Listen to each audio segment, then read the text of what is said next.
Resolution of vector, vector resolution हम यहाँ पर पढ़ेंगे आज। मतलब हमें किसी एक वेक्टर को रिजॉल्व करना है। रिजॉल्व करना है मतलब दो हिस्सों में बांटना है। समझिएगा किस तरह से हम दो हिस्सों में किसी एक वेक्टर को बांट सकते हैं, जरा समझे। मान लो अगर हम आपसे बोले बेटा कि एक हमारे पास एक बॉल थी, उस बॉल को हमने किक किया और वो बॉल ऐसी गई। समझ में आया? हमने एक बॉल थी और उस बॉल को हमने किक किया और वो बॉल जो है वो कुछ इस तरह से चली गई। तो आप बताओगे ये बॉल कहां गई, आगे गई या ऊपर गई? क्या बोलोगे? ये जो बॉल थी इसको हमने किक किया तो ये बॉल कहां गई, आगे गई या ऊपर गई? किस डायरेक्शन में गई ये बॉल? दोनों डायरेक्शन में चल रही थी।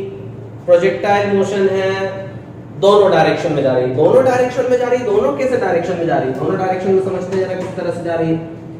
तो जब हमने देखा कि ये बॉल यहां पर पहुंची तो हम देख रहे थे कि ये यहां भी जा रही थी, इसकी वेलोसिटी एक्स एक्सिस पर भी थी और इसकी वेलोसिटी वाई एक्सिस पर भी थी।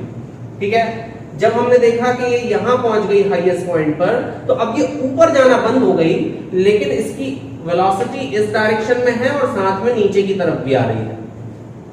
ठीक, जब ये यहां पहुंचा तो उस कंडीशन में इसकी वेलोसिटी इस डायरेक्शन में है और साथ में कहां पर आ रहा है, ये नीचे की तरफ आ रहा है। बात समझ में आ गई?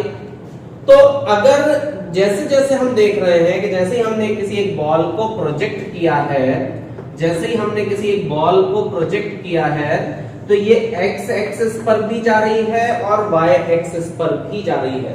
मतलब हमने इस बॉल को फेंका कैसा था? हमने इस बॉल को ऐसे करके तो ऐसा नहीं फेंका था, हमने तो सीधा फेंका था। तो ऑटोमेटिकली ये दो डायरेक्शन में कैसे चल रही है? तो कहने का मतलब ये है कि इन दोनों की जो रिजल्टेंट वेलोसिटी आ रही होगी वो इसके बीच में आ रही होगी। कहां पर आ रही होगी? इसके बीच में आ रही होगी। तो मतलब हम अगर किसी एक बॉल को अगर हम फेंकते हैं, इस तरह से हमने कुछ फेंका है, किसी एक एंगल पर फेंका है, तो उस कंडीशन में इस बॉल की जो वेलोसिटी है, जो एक्चुअल वेलोसिटी जो दी थी हमने, वो दो डायरेक्शन में बढ़ गई। कहां बढ़ गई बेटा? दो डायरेक्शन में ये वेलोसिटी बढ़ गई। अब ये जो वेलोसिटी दो डायरेक्शन में बढ़ गई है, ये जो वेलोसिटी दो डायरेक्शन में बढ़ गई है, उसको हम बोल सकते हैं कि रेजोल्यूशन हो गया है। एक पर्टिकुलर वेक्टर का क्या हो गया है यहाँ पर? रेजोल्यूशन हो गया। हमें एक वेक्टर दिया है, एक पोजीशन वेक्टर बना लेते हैं। ठीक है, ये y एक्सिस है और ये x एक्सिस है। इस y एक्सिस और x एक्सिस के बीच में एक पोजीशन वेक्टर दिया है। Suppose vector is a vector दिया है, ठीक है ना। और ये यहां से लेके यहां तक का जो ये वेक्टर है ये o है, तो ये हो जाएगा a पॉइंट। और फाइनली हम यहां पर लिख देते हैं, तो ये हो जाएगा o। इसको लिख देते हैं, कोई एक पॉइंट दे देते हैं, सपोज इट इज b, और इसको हम आगे बढ़ा देते हैं तो ये हो जाएगा पॉइंट c। ठीक, तो जो हमारे पास जो वेक्टर आ रहा है, जो हमारे पास वेक्टर आ रहा है, उस वेक्टर को आप देखो जरा, समझ लो जरा क्या है ये वेक्टर। मान लो इस वेक्टर को हमने बनाया थीटा एंगल पर, तो उस वेक्टर में हमने देखा था ना कि वो दो डायरेक्शन में बढ़ गया था। एक एक्स एक्सिस पे चला गया था, एक वाई एक्सिस पे चला गया था, क्योंकि ये एक प्लेन में है। ठीक है ना। When a vector is given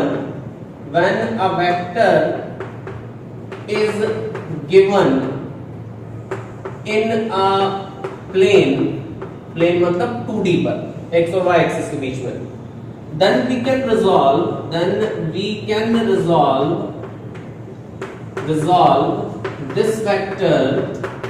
this vector along x axis and y axis। हम इस वेक्टर को किस किस डायरेक्शन में मान सकते हैं? x एक्सिस में मान सकते हैं, और कहां पर मान सकते हैं भैया? y एक्सिस पे मान सकते हैं। ठीक है, तो x एक्सिस और y एक्सिस पर हम इस वेक्टर को रिजॉल्व कर सकते हैं। अब कैसे रिजॉल्व करेंगे जरा वो समझ लीजिए। अब अगर हमें देखें, in given vector, since in triangle O B A अगर आपने लिख दिया बेटा साइन थीटा, तो एक्स एक्सिस पर कितना रिजोल्यूशन हुआ? साइन थीटा अगर अपन ने लिखा है तो sine theta is what? It is A B upon magnitude O A का मैग्नीट्यूड कितना है? ए, तो ए बी वेक्टर जो हुआ वो हमारे पास आ गया ए साइन थीटा, ठीक है ना? कितना हो गया? A sine theta. अब अगर आप चाहो तो इसको लिख सकते हो A B vector is along Y axis, तो हम इसको लिख सकते हैं A sine theta J cap, ऐसा लिखा जा सकता है ना? A sine theta J cap, ये तो अपन ने मैग्नीट्यूड लिख दिया था, तो अब लेकिन इसको हमने लिखा साइन थीटा जे कैप, ये कहां पर आ गया? वाई एक्सिस की तरफ आ गया, ठीक है? अगर इसी तरह से हम और लिखें, सिमिलरली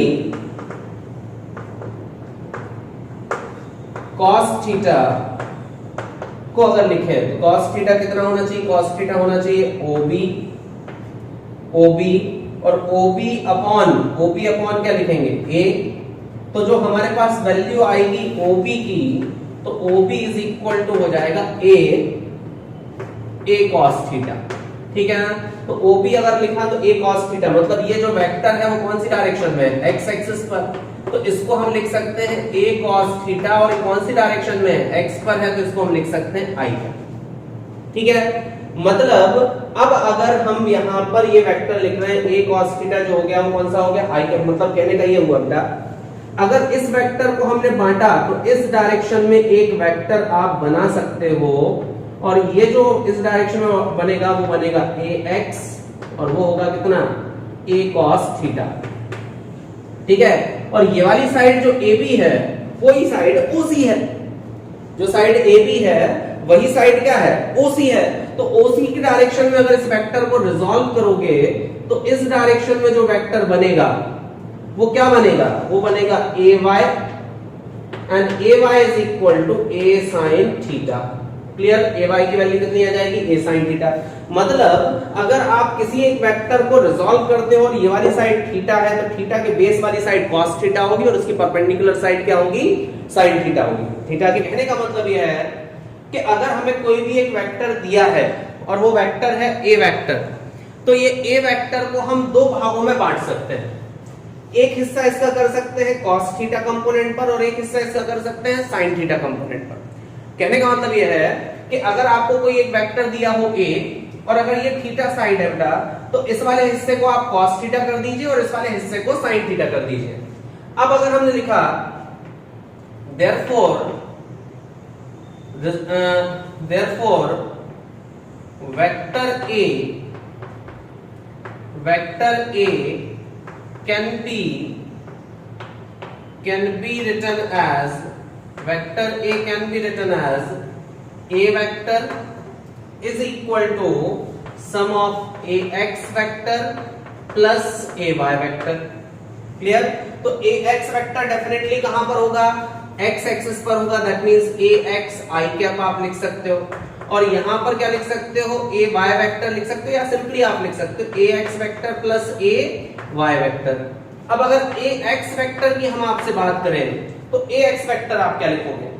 AX वेक्टर आप लिखोगे A cos theta I cap, और AY वेक्टर क्या लिखोगे? ये आप लिखोगे A sin theta J cap, ठीक है?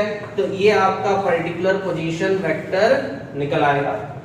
In case if you want to calculate the magnitude of this vector, if this is given, AX and AY is given, and you want to calculate the magnitude of this vector, therefore squaring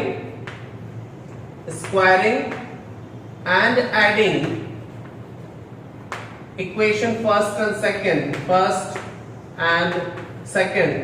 So first equation is AY square and it is AX square, which is equal to A square sin square theta plus A square cos square theta. So sin square theta plus cos square theta becomes equal to 1. So A is found equal to under root of AX square plus AY square. ये हो जाएगा resultant vector कितना आएगा? Under root of AX square plus AY square. ये value हमारे पास निकलेगी under root of AX square plus AY। तो अभी जो अपन ने देखा था वो वेक्टर रिजोल्यूशन देखा था। तो वेक्टर रिजोल्यूशन कैसा था कि हम जब किसी एक वेक्टर को हमने बनाया तो उसका एक कंपोनेंट हम एक cos थीटा कर देते हैं, एक cos एक sin थीटा कर देते हैं। तो अगर हम मान लो कि हम ये कंसीडर करें बेटा कि हमारे पास कोई एक बॉल है और उस बॉल को हम थ्रो करते हैं, ठीक है ना, और उस बॉल को हम थ्रो कर रहे हैं। यहां से हमारे पास कोई एक बॉल है और एक व्यक्ति एक बॉल को थ्रो कर रहा है और इस पर्टिकुलर डायरेक्शन में उसने थ्रो किया। अब जब उस पर्टिकुलर डायरेक्शन में उसने थ्रो किया है तो आप इससे कंडीशन समझ लीजिए कि अगर इसने इस बॉल को थ्रो किया तो वो एक डेफिनेट स्पीड दी होगी और वो एक डेफिनेट स्पीड से ये बॉल आगे जाती होगी। सपोज इसने उस पर्टिकुलर बॉल को जो स्पीड दी वो थी 10 मीटर पर सेकेंड। अब अगर मान लो हम बोल दें कि ये एक डेफिनेट एंगल पर है, मान लो ये एंगल है, सपोज ये एंगल है बेटा 30 डिग्री, तो ये 30 डिग्री के एंगल पर अगर ये बॉल को हमने फेंका है तो ये आगे की तरफ जा रहा होगा एक, दूसरा ये बॉल कहां जा रही होगी, ऊपर की तरफ जा रही होगी। जब ये बॉल आगे की तरफ जा रही होगी तो किस स्पीड से जा रही होगी, ये जा रही होगी एक्स एक्सिस पर, स्पीड जो होगी वो होगी 10 मीटर पर सेकंड की जगह यहां पर अपन क्या लिखेंगे 10 cos 30। और जो ऊपर जा रही होगी ये किस स्पीड से जा रही होगी, ये जा रही होगी vertically upward with the speed of 10 sin 30। मतलब अगर हम x एक्सिस पर इसकी स्पीड लिखेंगे तो 10 cos 30 की वैल्यू अगर आप लिखोगे तो √3/2, मतलब ये 5√3 स्पीड से आगे जा रही है, ठीक है। और ऊपर किस स्पीड से जा रही है, तो ऊपर आप जब लिखोगे तो ये किस स्पीड से जा रही है, यहां पर आपको लिखना चाहिए कि जो ऊपर की तरफ मूव कर रही है it is moving with the speed 10 sin 30 is 1/2। सो ये कहां किस स्पीड से जा रही होगी, ये जा रही होगी 5 मीटर पर सेकंड से ऊपर जा रही होगी। कहां जा रही होगी, 5 मीटर पर सेकंड की स्पीड से ये ऊपर की तरफ जा रही होगी, ठीक है।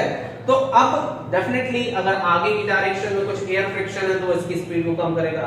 जब ये ऊपर की तरफ जा रहा होगा तो उस कंडीशन में ग्रेविटी नीचे काम कर रही होगी तो उसकी स्पीड को क्या करेगी, कम करेगी। लेकिन इनिशियली वेक्टर कंपोनेंट जो हुए उसके वो ये हो गए, क्लियर है।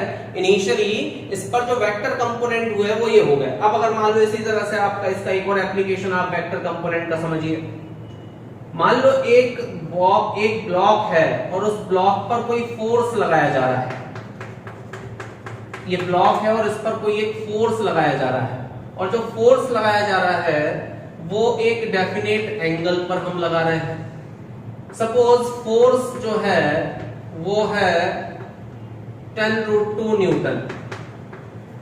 कितना फोर्स लगाया हमने, 10√2 न्यूटन, ये हमने इस पे फोर्स लगा दिया और कितने डिग्री पे लगाया, 45 डिग्री पे लगाया। अब आपने इस पर एकदम हॉरिजॉन्टल फोर्स नहीं लगाया, एकदम वर्टिकल भी नहीं लगाया, आपने किसी एंगल पर लगाया। तो हम आपसे पूछेंगे कि अब ये जो ब्लॉक है वो आगे की तरफ इस पर कितना फोर्स लग रहा होगा, नीचे की तरफ कितना फोर्स लग रहा होगा।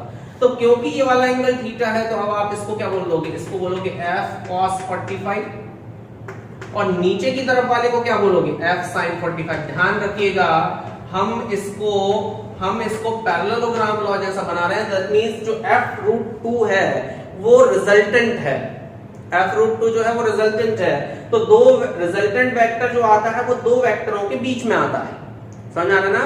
रिजल्टेंट वेक्टर जो आता है वो दो वेक्टरों के बीच में आता है। तो इस कंडीशन में अब इस वाले पर जो फोर्स हो जाएगा F की वैल्यू कितनी है, वो है 10√2 और cos 45 की वैल्यू क्या रख दोगे, 1/√2। तो 1/√2 से 1/√2 तो ये कितना आ जाएगा, 10 न्यूटन। फिर इसी तरह से यहां पर जो रखोगे वो कितना लिखोगे, 10√2 और sin 45 की वैल्यू कितनी लिख दोगे, 1/√2। तो यहां पर भी कितना है, 10 न्यूटन। अब सीधी सी बात है कि नीचे की तरफ 10 न्यूटन फोर्स लग रहा है और यहां पर भी 10 न्यूटन फोर्स लग रहा है और अपन लोगों ने पढ़ा है कि रिजल्टेंट जो आएगा वो कहां पर आएगा, बीच में। और रिजल्टेंट निकालने का फॉर्मूला क्या पढ़ा है, √a² + b², ये पढ़ा है। तो √a² + b² अगर अपन निकालेंगे तो ये कितना हो जाएगा, 100 + 100 और इसको आप 200 लिख दोगे, दैट मींस 10√2 आ गया। फिर से वापस वही का वही। क्लियर हो पाया आप लोगों को ये चीज कि अगर हम रिजल्टेंट वेक्टर निकालते हैं तो वो कैसे बनता है, इसके क्या कंपोनेंट कांसेप्ट रहता होगा वेक्टर रिजोल्यूशन का, हम क्यों करते हैं वेक्टर रिजॉल्व। क्लियर है। अब क्वेश्चन है find resultant force on the block. एक फोर्स है जो कि 40 न्यूटन का है, वो इधर लग रहा है। ये इस ब्लॉक का वेट है जो कि 20 न्यूटन है, वो नीचे की तरफ है। ब्लॉक जो है 37 डिग्री का एंगल बनाता है। अब 37 डिग्री कई बार बच्चों को परेशान करता है, तो कितना होता है 10 37 वैल्यू, वो आप समझ लीजिए। क्या कंडीशन बन रही है, अपन इसके सबसे पहले तो क्या करें, कंपोनेंट करें। अगर अपन को रिजल्टेंट निकालना है तो रिजल्टेंट निकालने के लिए हमने क्या कर दिया, इसको यहाँ पर इसकी वैल्यू रख दी। इसको हमने बनाया होगा कितना 40 cos 37 है ना, वो अपन निकाल लेंगे वैल्यू। और इसकी जो वैल्यू बनेगी वो यहाँ से अगर अपन निकालेंगे तो कितना कर देंगे, वो करेंगे 40 sin 37। ठीक है। अब cos 37 और sin 37 की वैल्यू अगर आपको निकालना है, सीखना है बाकी की, तो ये एंगल 37 है और इसने बोला है tan 37 कितना होता है 3/4, दैट मींस ये 5 हो जाएगा। अब बाकी वैल्यू आप बड़े आसानी से निकाल सकते हो कि sin 37 की वैल्यू अगर आपको निकालनी है तो sin 37 कितना हो जाएगा 3/5, और cos 37 की वैल्यू आपको निकालनी है तो ये कितना हो जाएगा 4/5। ऐसे ही निकालोगे ना। तो अब अपन इसको सॉल्व करते हैं। तो sin 37 इसमें अगर अपन ने सॉल्व किया तो ये वाला जो वेक्टर है वो कितना होना चाहिए 40 sin 37। sin 37 इज 3/5, मींस ये तो चला जाएगा 8 टाइम्स और ये 24 बचेगा। मतलब वर्टिकल कंपोनेंट अगर हम ऊपर की तरफ जो वेक्टर देखें तो वेक्टर ऊपर की तरफ जो आएगा ये आएगा 24 न्यूटन। अब आगे की तरफ देखें, अब इसको भूल जाओ, इसके जब कंपोनेंट बना दिए तो ये खत्म। अब इसको अपन देखें 40 cos 37 जो होगा वो 4/5 होगा, मतलब 40 into 4/5, और ये आएगा कितना टाइम 8 टाइम, और ये हो जाएगा 32। अब नीचे की तरफ कितना लग रहा है, नीचे की तरफ लग रहा था 20 न्यूटन। अब आप इन दोनों वेक्टरों को देखो तो ये दोनों एक दूसरे के अपोजिट हैं। तो 24 माइनस 20 कितना बचेगा, केवल ऊपर की तरफ 4, और यहां कितना है 32। और अगर आप रिजल्टेंट निकालोगे तो कहां आएगा, इनके बीच में 32 की तरफ ज्यादा झुका हुआ होगा वेक्टर ये। ठीक है। तो ये रिजल्टेंट निकलेगा। और रिजल्टेंट वेक्टर अगर अपन इस केस में निकालेंगे तो रिजल्टेंट कैसा निकलेगा, √32 का स्क्वायर प्लस 4 का स्क्वायर। आंसर निकाल लीजिएगा आप इसको सॉल्व करके। ठीक है ना, लिखिए। हाँ, अब नेक्स्ट क्वेश्चन हमें दिया है, फिर से एक ब्लॉक है, उस ब्लॉक पर 3 फोर्स इस बार काम कर रहे हैं। हमें क्वेश्चन है find net force on the block. Find net force on the block. Block पर नेट फोर्स कितना होगा। Now you can see 3 forces which are acting on this block. First is 20 Newton, this is the weight, and this is 10 Newton force. Now again we have to resolve these forces on xy axis, and then we will find the resultant vector, resultant force. So first we are resolving this as 20 cos 37, and this in this direction we are resolving this f1 means 20 sin 37. Okay, 20 sin 37. Similarly, here we are resolving this vector again in vector of 10 Newton in this direction, which is 10 cos 37 in the same direction, and in this perpendicular direction it is 10 sin 37. Okay, so as we know 1037 is 3/4, then sin 37 is 3/5, and cos 37 is 4/5. Okay, so the resultant vector अगर अपन निकाले ऊपर की तरफ के कौन कौन से vector है, तो अगर हमने लिखा है इसको 10 cos 20 sin 37 कितना लिखोगे 3/5, तो ये कितना हो जाएगा 4 और ये हो जाएगा 12। ठीक है। और cos 37 कितना हो जाएगा 10 cos 37, तो cos 37 हो जाएगा कितना 4/5, तो ये हो जाएगा 8। क्लियर। तो टोटल 12 और 8 ऊपर की तरफ कितना फोर्स हो गया 20 न्यूटन। अब 20 cos 37 की वैल्यू कितनी होगी cos 37 इज 4/5, तो ये कितना हो जाएगा 16 है ना। तो ये यहां पर जो फोर्स आएगा वो आएगा 16 न्यूटन, और यहां पर जो फोर्स लग रहा होगा 10 sin 37 ये हो जाएगा 3/5, तो ये कितना हो गया 3/5, तो ये जाएगा 2 तो 6 न्यूटन, यहां पर ये बन जाएगा फोर्स। फिर नीचे की तरफ अगर हम फोर्स लगाएंगे तो ये कितना हो जाएगा 10 न्यूटन। तो 20 ऊपर की तरफ 10 नीचे की तरफ, तो ये कितना बचेगा केवल और केवल 10 न्यूटन, और यहाँ 6 और यहाँ पर, तो यहाँ पर भी कितना बचेगा 10 न्यूटन, और रिजल्टेंट जो आएगा एग्जैक्टली बीच में आएगा। ठीक है, और एग्जैक्टली बीच में अगर आपको निकालना और कितने एंगल पर आया ये भी आप निकाल सकते हो। ऐसा तो दिख ही रहा है दोनों तरफ बराबर है तो 45 डिग्री पे आएगा, प्रूव भी कर सकते हो आप, देखो कैसे करेंगे। तो इनका जो रिजल्टेंट वेक्टर आएगा वो कितना आएगा 10 का स्क्वायर प्लस 10 स्क्वायर मींस ये हो जाएगा 10√2, ये इसका आंसर होगा। और रिजल्टेंट एंगल जो होगा वो कैसे निकालोगे आप, इस वाली साइड को आगे बढ़ाओ और tan थीटा की वैल्यू कैसे लिख सकते हैं अपोजिट, ये वाली साइड कितनी है जितना ये है उतना ये है, तो ये कितना है 10, और बेस साइड कितनी है वो भी कितनी है 10, तो कितना हो गया 1, मतलब थीटा की वैल्यू कितनी हो गई 45 डिग्री। ठीक है ना, लिख लीजिए।